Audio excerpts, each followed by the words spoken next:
Welcome to Vinyl Poetry Lounge, where legendary lyrics spark poetic fires. I'm your hostess for the next hour, Jana Lopez. So kick back, relax, and let the words carry you home.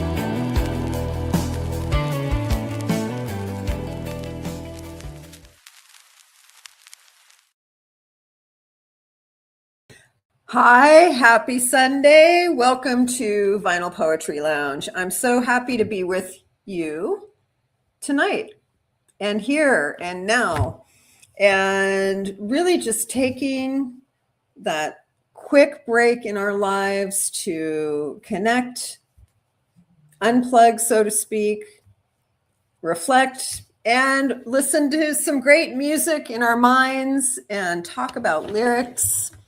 And just have a good time. I think this week has been an interesting pendulum swing.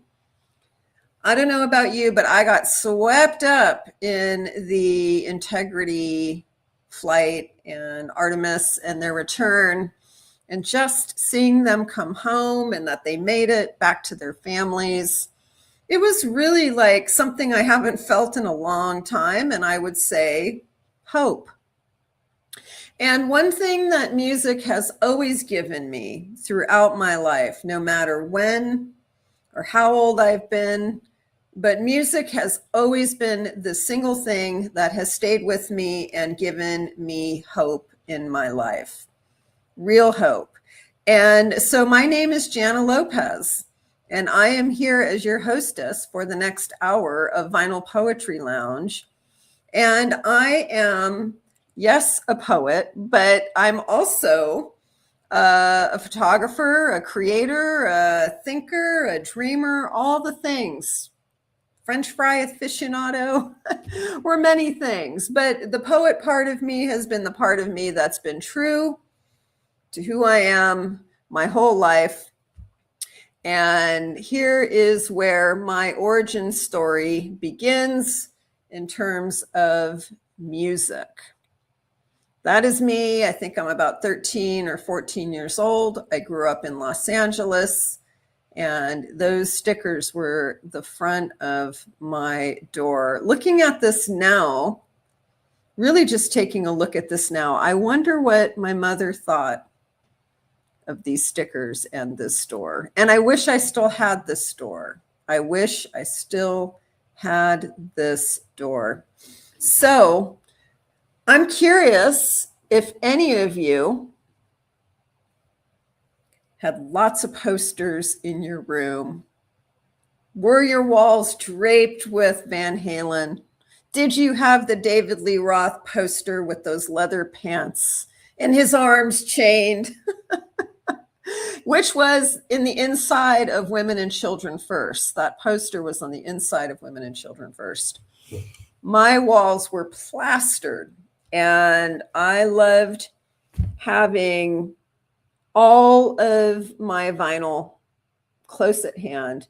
And when I would come home from school, it was super easy just to grab a snack, a foiled ding dong or whatever, something totally not healthy, maybe a glass of Ovaltine or Tang, and go to my room and close the door and put on the vinyl. And part of what the music was at that time was also engaging with the album itself, the cover and the imagery, and pulling out the sleeve and seeing the lyrics and reading the lyrics to the songs. And that's when music was very inclusive of lyrics and the meaning of those songs. And I was talking to a good friend of mine last week, and he had brought up the point that, now music is really just such a fleeting experience. It doesn't really have the same connections that music used to have. Music used to be very tactile and very auditory, and all of those things were coming together. You would sit with your friends and talk about the lyrics. It was highly engaging. And now it's just a click of a button, and $1.29 from your Apple is deducted, and that's it.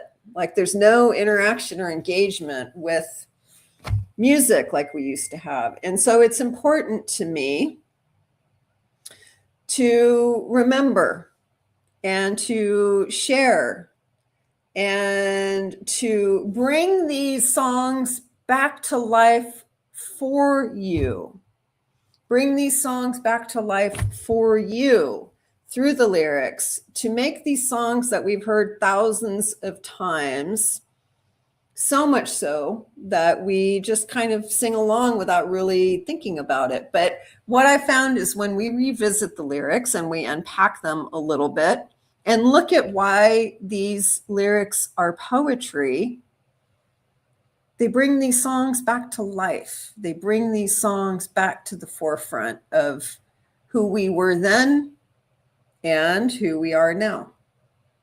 And so in my day-to-day world, I am a poet in residence at Creighton University School of Medicine, which is an amazing once-in-a-lifetime experience. And basically, I'm teaching the impacts of reading and writing poetry to very smart academic professors and faculty, as well as future medical students. And so before I got this wonderful opportunity, I have been a writing and book coach and have helped people get clear about exactly what they have to express with the world. Starting and finishing books, realizing these big dreams of writing and finishing books. And it was through teaching poetry to people who are stuck and they want to express and they're overwhelmed or they're afraid or they have imposter syndrome or a lot of criticism or self-doubt, that by going through the process of untangling these snares that keep them from expressing themselves, you know what helped them do that was poetry.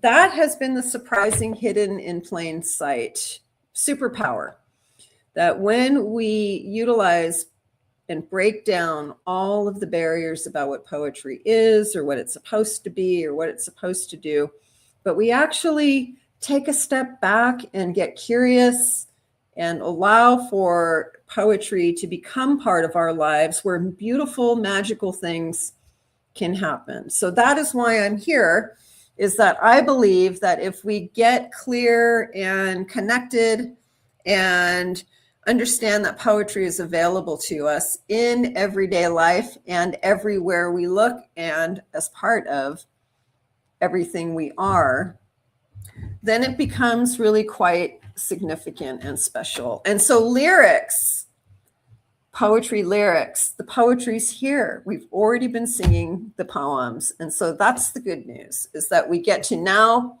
revisit, reclaim, reimagine, reconnect. And that's what this show, Vinyl Poetry Lounge, is all about.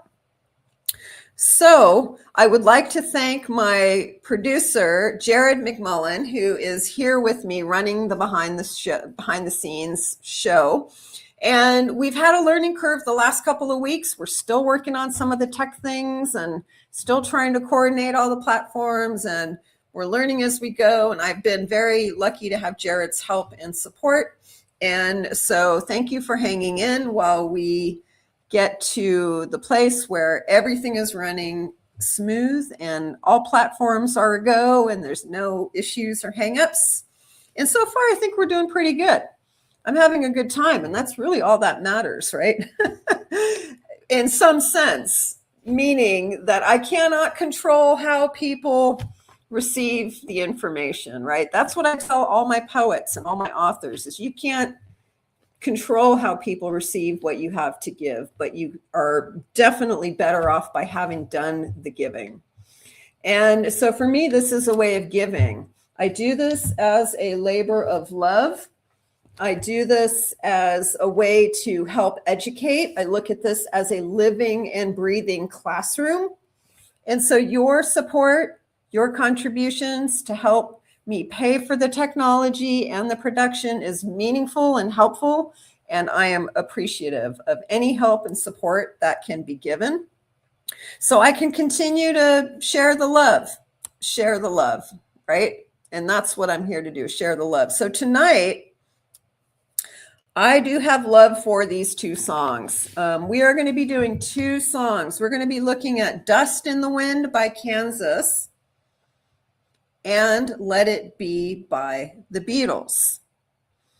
And I'm often asked about how lyrics really stick inside our hearts and our brains for as long as they do, or for as deeply as they do. And it's because when they're paired with music, something visceral and sensory happens, and they become embedded in our essence and embedded in our memories. And this is really why, like a song, Dust in the Wind, has lasted and endured so many years. I can think about all of the times and moments where I would be sitting on the sand in Santa Monica on the beach with my little AM radio and my baby oil and my paper sack of snacks, and would just sit there, and no parents, no adult supervision, just me and my brother. I must have been 10, 11, going and swimming in the waves, just two kids taking the bus down to the beach. And so it brings back a sense of freedom, a sense of connection, a sense of depth and meaning, and just a feeling of belonging and memory are soaked into those memories of those words and those, the lyrics and the music together. And so Dust in the Wind was one of those songs that even as an angsty preteen, I knew there was something about this song that had depth and meaning. So what I'd like to ask whoever is on to tell me if Dust in the Wind is one of those songs that stayed with you all these years. Has Dust in the Wind stayed with you all these years? Did Dust in the Wind affect you and touch you and open your little philosophical heart when you were younger? So as the chat comments are going to take their time to show up in the feed, I'll start talking about Dust in the Wind. So Dust in the Wind is a song by a band named Kansas. There they are, Kansas. And I was curious, where do these band names come from? That's something that I'm doing with every episode, is trying to see where these band names come from. And yes, Kansas comes from Kansas. Kansas was formed in Topeka, Kansas, and they named themselves after their home state to give them a grounded Americana identity. And they wanted to convey a sense of place and authenticity. It also helped them to stand out in this sea of European sounding names at that time. They wanted to really give it like a progressive rock sound. And so they went with Kansas. And they were just a group of young musicians, and guitarist, keyboardist Kerry Livgren was really the lead of Kansas. And they were experimenting with all kinds of progressive music and classical influences and jazz. And something I didn't know is that at the point that Kansas was formed, there were two bands. They were kind of competing around the Kansas area. And the other band was a little bit more straightforward rock and roll. And they decided they would merge together to form a single band. And what they wanted to do was to take the talents of the rock and the traditional rock and the sort of progressive fusion rock and blend them together. So the groups became one group in 1973. And this is where the magic happened. And this is how they ended up with 6 band members. And so I think that's kind of a cool thing. They had added violin, they added an additional keyboardist, an additional guitarist, and that gave them this really big sound. And so then here comes Dust in the Wind. They had already had a little bit of rise in their fame, and they're were getting known. But in 1977, in the album Point of No Return, this is when the song came out as a single. And so it was written by Kerry Livgren, like by accident. He was finger picking these guitar patterns at home, and his wife heard it and said, "Wow, that's just really beautiful. You should turn that into a song." And so he originally dismissed the idea because they were known for these like more progressive, intense ensemble pieces. But then he thought, he had been reading a lot of Native American stories and was studying different philosophical points of view. And he was kind of in this reflective time frame in his life personally. And so this was really how all of these things came together to start thinking that this could be a song that they would do. And so the central theme of Dust in the Wind, the central theme is, of course, about impermanence, right? But what I'd like to know is when you hear all we are is dust in the wind, when you hear that line, all we are is dust in the wind, what comes to mind? What do you think of? What did you think of when you were a kid hearing the song? Did you think of anything about the lyrics? But what do you think? What did you think about those lyrics then? What do you think about them now? All we are is dust in the wind. And so at the time, this song became like just a really stripped down version of what Kansas was known for, and it was built on the acoustic guitar and the violin. And the song itself is quiet and reflective and moody. The song itself is definitely deeply connected and moody. And so the inner sleeve of The Point of No Return did have the lyrics also in the album. And so you would have a chance to pull out the sleeve and read the lyrics while you were hearing that beautiful sort of chanting sound of violin and acoustic guitar.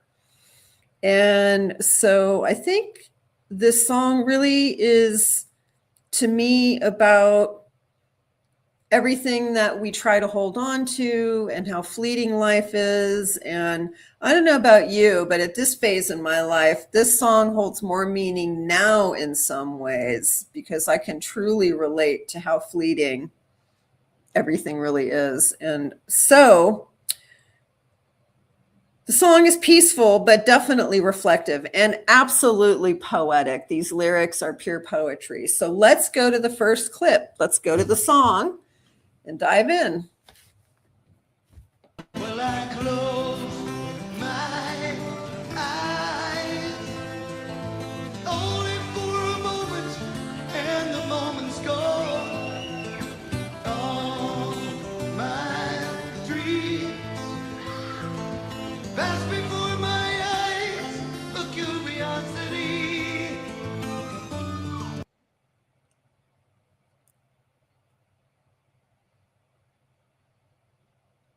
All right, so there's the opening of the song. I close my eyes only for a moment, and the moment's gone. All my dreams pass before my eyes with curiosity. So to me, when I think of this, I close my eyes only for a moment and the moment's gone. It's like the saying, everything changes within a blink of an eye. We've heard that saying so much, but it's so true that everything changes within a blink of an eye, how quickly everything moves. And what I love about this portion of this song in the beginning is the moment's gone, right? The moment's gone. All my dreams pass before my eyes with curiosity. So when we're thinking about what we want to achieve in our life, or what we hope for, or what we wish for, even if you think that you're going to go about your life and you're going to have these things that are going to be what you're seeking to accomplish and what you're hoping to accomplish, I love the idea of that they pass before my eyes with curiosity. And to me, that's like it's coming and going at the same time. And there's really nothing I can do about it. So it's about holding on and letting go at the same time. And that is the juxtaposition of life. That is pretty much what we're doing every single day, is holding on and letting go, especially when we have children. We're watching our kids grow, we're holding on and we're letting go. When somebody we love passes away, we want to hold on to the memories of who they are while we're trying to say goodbye. And so to me, it's a juxtaposition. That's what this phrase is about, passing before my eyes with curiosity. And we're still trying to be aware as it's happening. All right, let's go to the next portion.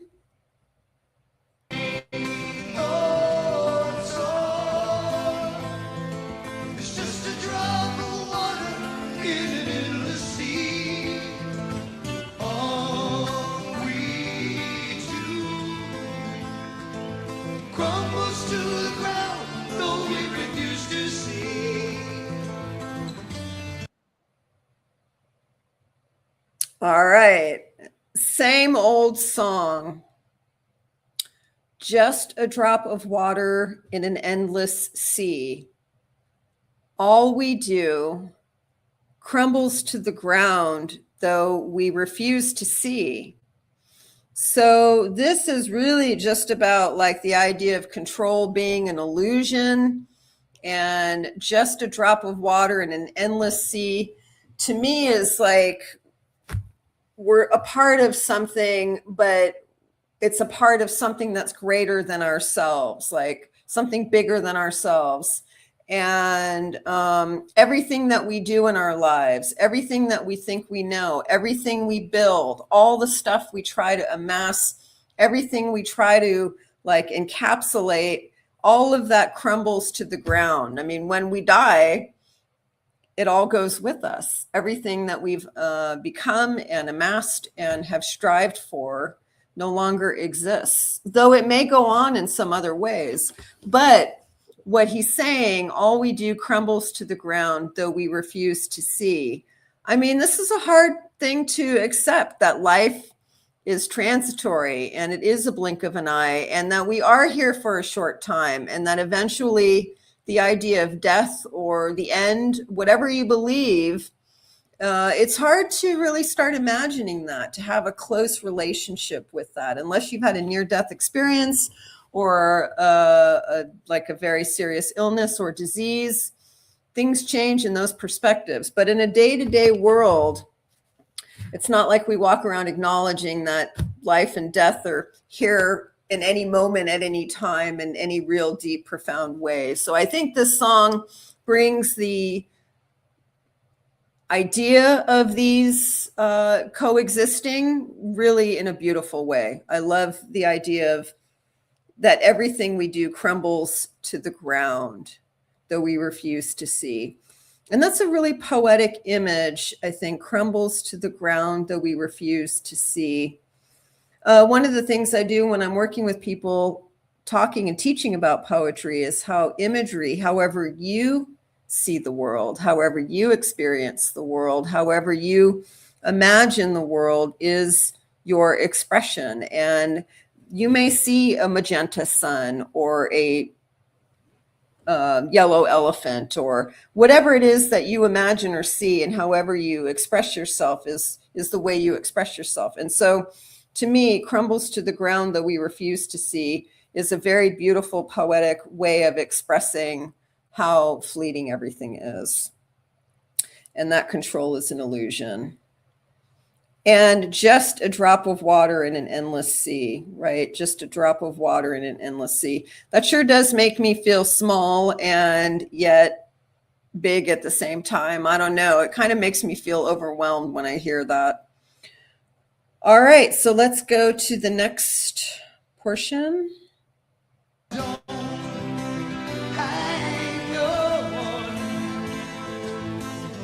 Nothing lasts forever but the earth and sky. Well, it slips away, and all your money won't another minute buy.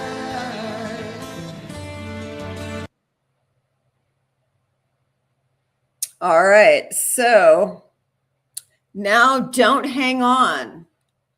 Nothing lasts forever but the earth and sky. So this is talking about like trying not to hang on too tightly to the things that are going on in your life. If you're having a tough time, it'll pass. If you're having a good time, it'll pass. If you're not making a lot of money, it'll pass. If you're making a lot of money, it'll pass. Like, I think the idea about everything being transitory and the idea of the earth and sky lasting forever, that's a very beautiful way to look at a sense of permanence. And those ideas to me represent the contrasts of nothing lasting forever but the earth and sky, that the earth and sky is the permanence. It slips away. And yes, I'm feeling it. I mean, when I hear that line, it's so sad and yet so profound. It does slip away. And I don't know that there's many other words that I would use that would better express that slipping away. And all your money won't another minute buy. So it doesn't matter how wealthy you are or how much money you have, you cannot buy any more time. You cannot buy any more time in your life than the time that you are given. And so then, of course, it goes into the dust in the wind, is where he goes into the chorus. Everything is dust in the wind. All we are is dust in the wind. So everything is dust in the wind, and all we are is dust in the wind. Dust in the wind. And so that line really could be correlated to like a drop in an endless sea. Dust in the wind. If you think about a speck of dust and you think about wind, that is such a beautiful, poetic image of how fleeting and vulnerable and volatile and small and permeable and movable and transitory everything is. To me, that line says everything in just one breath, dust in the wind.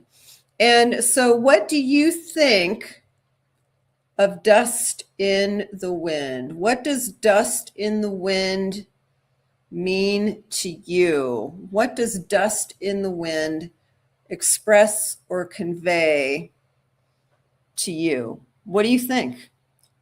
Everything is dust in the wind.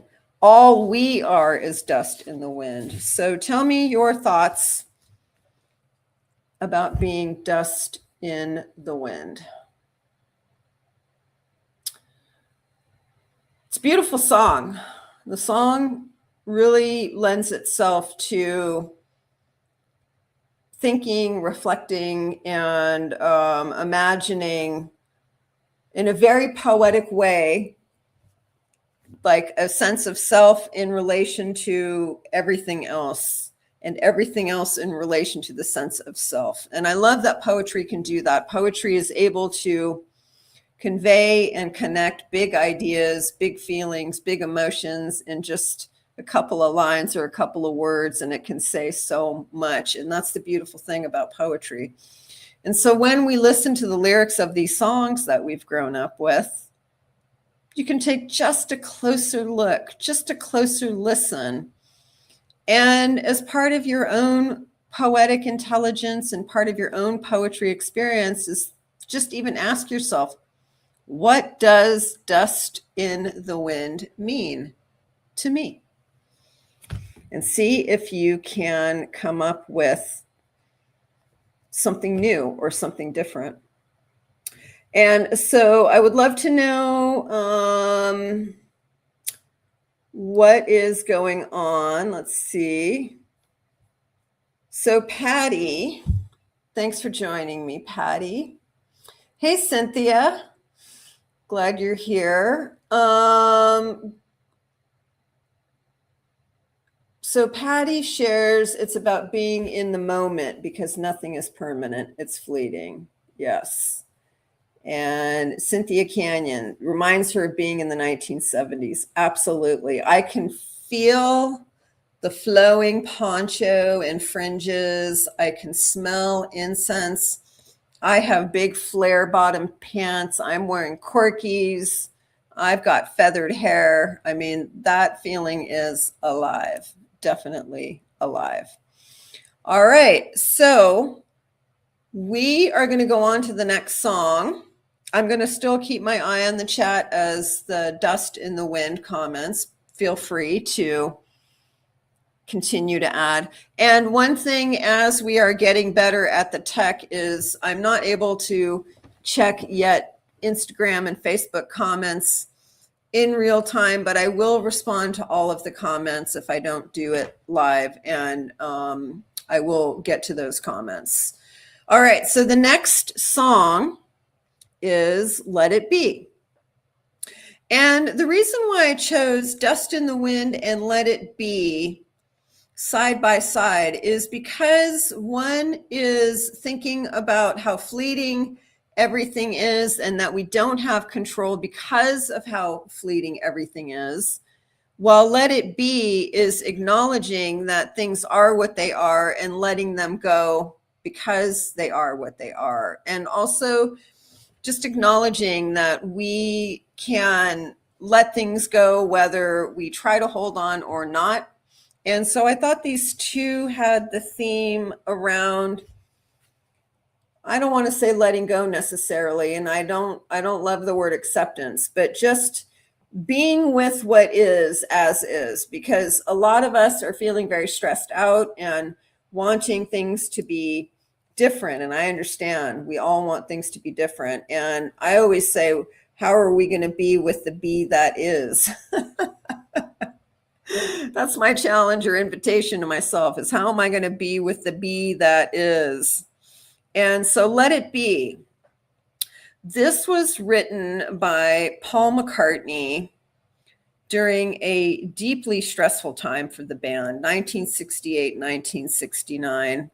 And the Beatles were fracturing internally, and creative tensions and business issues were rising. And McCartney was really feeling overwhelmed and uncertain. And he was having a lot of stress. Can you imagine the pressure on the Beatles late 1968 and 69? They were also incredibly creative. They had worked so hard in such a short window of time. They were so in creative mode all the time, and they were all just burned out. And Paul McCartney said that he had, in the middle of what was going to be a near breakdown, he had a dream about his mother, Mary McCartney, and she passed away when he was 14 years old. And so she had said in the dream to him, "It'll be all right, Paul. Just let it be," which is such a beautiful story. And I do believe that people we love connect with us in dreams and have messages for us. And so this really moved him. And it was released in 1970, just before the Beatles officially broke up. And it became one of their most enduring and iconic songs. And one thing I did not know was that there are two different versions of the song. There's the single version in 1970, which is a little bit cleaner and more restrained guitar solo. And then there was the album version of Let It Be, which was a little bit heavier and more dramatic guitar solo and had fuller orchestration. And so Let It Be may feel like a unifying and peaceful song, but behind the scenes, Beatles were definitely mixed about what they thought about the song and whatever this song was meaning to them. And so while it was this very deeply personal tribute to Paul McCartney's mother, George Harrison was respectful of it, but frustrated. He liked the song, but during the recording, he felt that it was creatively restricting Paul and that the guitar parts were being overly produced. And he just really wanted he redid the solo for the album version and wanted it to feel more dramatic to mirror the song. And so what he was going through was more about his own role in the band at that time, not necessarily about the song. Ringo Starr said that he really appreciated the song and that he felt like the song was a tasteful, restrained sort of peacemaking song during the time when they had all of the tension going on around them. And so he felt like that was a grounding song for the band. John Lennon, you can imagine, was not connected to Let It Be. He was focused on his own work with Yoko Ono at the time, and he was drifting creatively from the group. And he just later said the song was Paul's thing. And so he didn't really contribute to the song that much or wasn't deeply involved.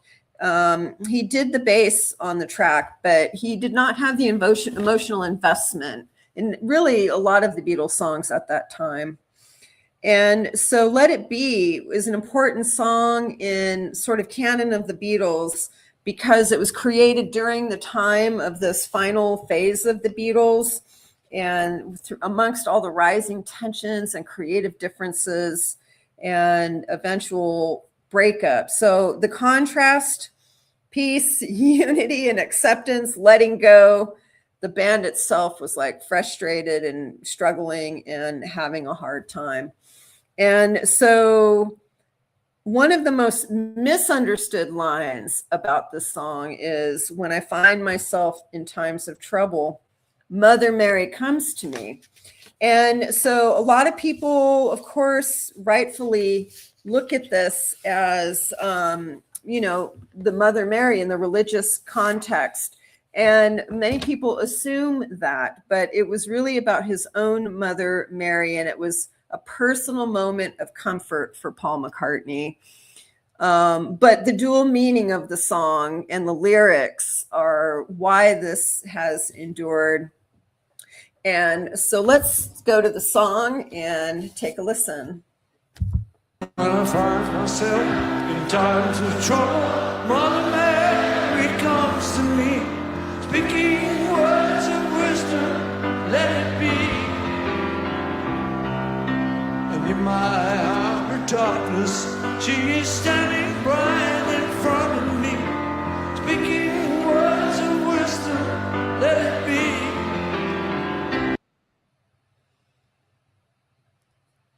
All right, so in that context, when I find myself in times of trouble, Mother Mary comes to me, speaking words of wisdom, let it be. I love that while he was going through a personally trying time, that his mother, Mary, came to him in a dream and spoke these words of wisdom, let it be. And three very specific words, three very small words, but three very significant and meaningful words. Let it be. And in my hour of darkness, she is standing right in front of me. So when he's really having a hard time, I understand that because I lost my own mother about a year ago. And I think about the difficult times I've had and, just hearing my mother's voice in my greatest hour or moments of darkness and having her, like the feeling of her standing right in front of me, would be a tremendous comfort. And so speaking words of wisdom, let it be. And that is very healing and assuring and loving and Just beautiful. When I find myself in times of trouble, Mother Mary comes to me speaking words of wisdom. Let it be. Gorgeous. So much poetry here in that line. All right, let's go to the next one.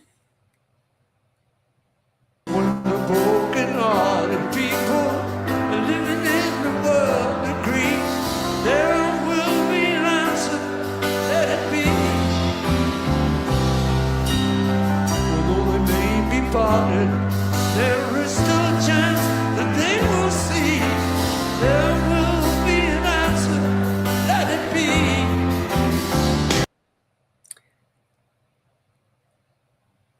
All right. And when the broken-hearted people living in the world agree, and when the broken-hearted people living in the world agree, that's us. That's here. That's now. It's 2026.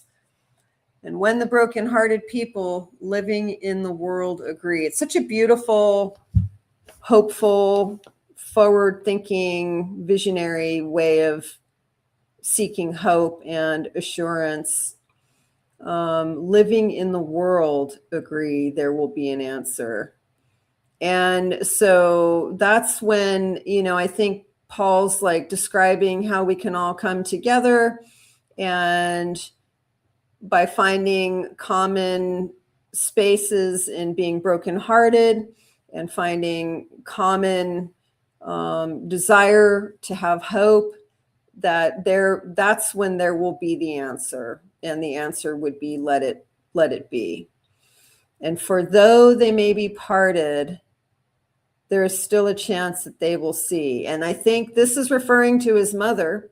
For though they may be parted, there's still a chance that they will see. So it's nice that he, at least in my case, thinking my mom's watching over me and that she can still see me. I mean, sometimes I believe it. Sometimes I'm a little skeptical, but even though she may be parted, there is still a chance that she may see. And if she does, she may say to me that there will be an answer, and it could be, let it be. So beautiful. I love that. And so let it be, let it be. There will be an answer, let it be. And that feels like a prayer or an incantation of some kind, just assuring himself and listening to those words again, whispering those words of wisdom. And I love the idea of whispering the words of wisdom. You may hear a whisper of a voice of somebody who's passed away.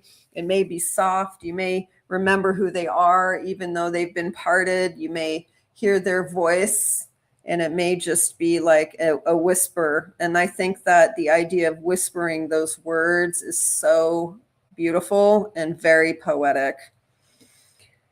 All right, the last clip, I believe. When the night is cloudy, there is still light that shines on me. Shine on till tomorrow, let it be.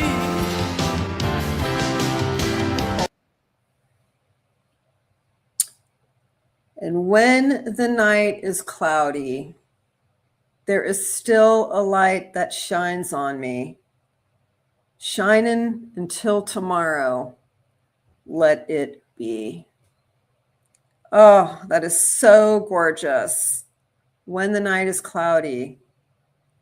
And that can be a time in your life. It could be a transition that you're going through. It could be feeling hopeless. It could be big changes. When the night is cloudy is a gorgeous metaphor. There is still a light that shines on me. And that could be the words of his mother, the wisdom. It could be the hope that her presence brings. It could be that everybody in the world is agreeing.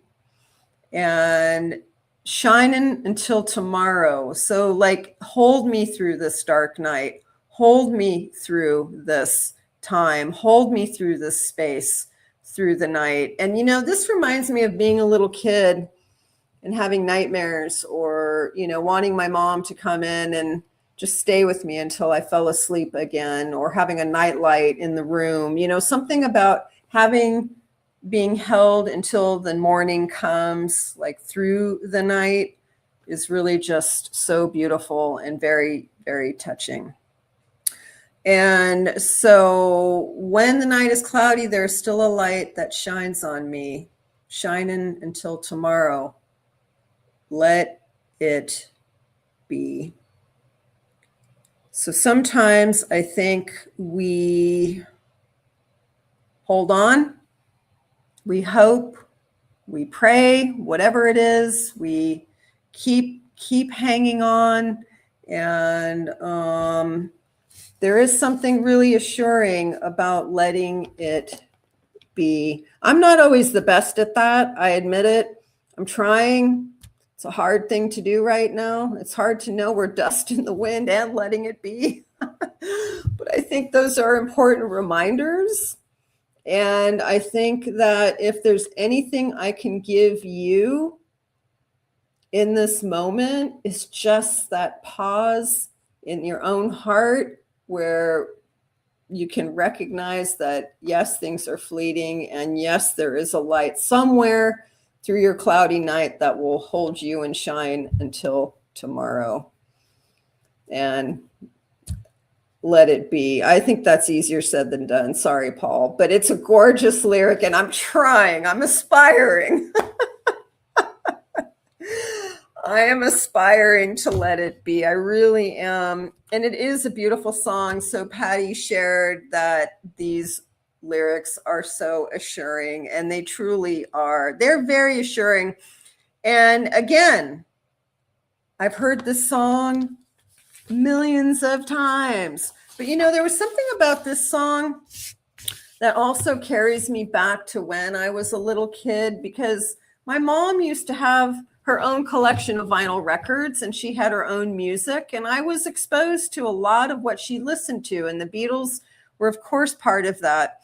And so if I close my eyes and I really allow myself to drift back and to hear this song through the ears of a little girl in a dining room with lace curtains and mismatched dining room chairs and just the artwork, the ferns that she had, the macrame plant holder ferns that she had around. And I really allow myself to drift back and hear the music and the words of that time. I can feel them in my heart like I was at that age. I can feel my age and feel myself at that time through this song, through these lyrics, because they meant so much to an impressionable little kid.